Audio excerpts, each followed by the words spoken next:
Here is part 2 of the chicken tractor build. This is another one I did. This is for my laying hens. Again, design was just in my head. Didn't have any prints or plans for it. The door, I will say about the door is 44 inches wide and about 6'1" to the inside lip here.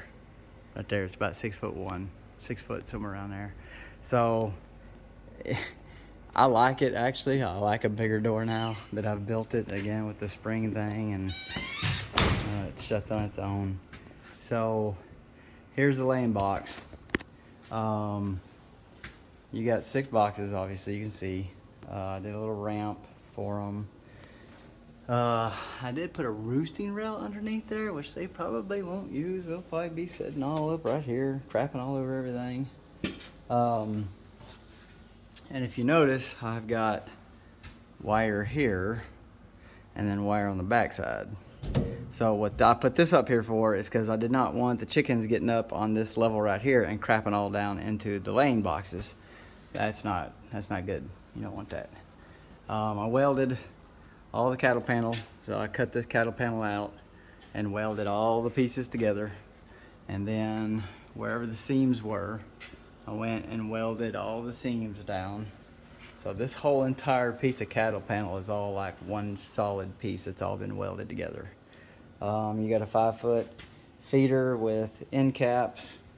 Then you got the water with the Rent-A-Coop, I believe is the brand, water nipples, which look to be pretty good quality. Hardware cloth, 3 feet up, same thing as the other one. And then back here, I put in the same kind of casters as the last one. And then I put in like a little latch system here. This drops down.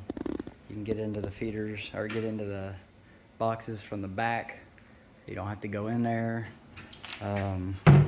This is probably, this one is probably gonna be how I build any of them from now on. Simply because you have so much headroom in there. You got, it's gobs room inside there. It's crazy. I mean, I'm 5'10", and I've got at least 6 more inches above my head of space. Other than that, I'm trying to think if there's really anything else. I went through and stapled every single thing in between here, and I did not spare on the staples, so everything is stapled, all of it stapled completely together everywhere. So hardware cloth should not be coming off. 4 billion zip ties, and that's how every one of these connections on that hardware cloth has got a zip tie on it. So lots and lots of zip ties. This is a 6x10. 6x10, yeah. And I used 2x6s on the base this time to try to lighten it up a little bit. Corner braces and screws. So this one I can actually move by hand. I didn't have to do the trailer hitch thing like I did on the other one. So yeah, it's not too bad. And I think if I build another one for like another set of broilers, it's gonna be this style right here, except for it's gonna be even lighter because you're not gonna have that whole laying box. Oh, one other thing I did do with the laying box. I sprayed all the plywood that is visible. I didn't realize that. You see all the burns? It's all the burns in the wood from welding.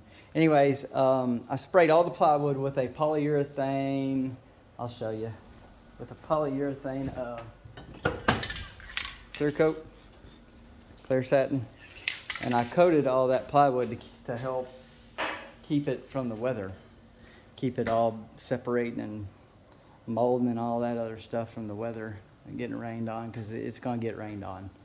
And it's covered, I know, but the back's open, so I didn't want it all splitting apart and ruining in 6 months, you know, over the winter. So anyways, that's it. Hope y'all enjoy.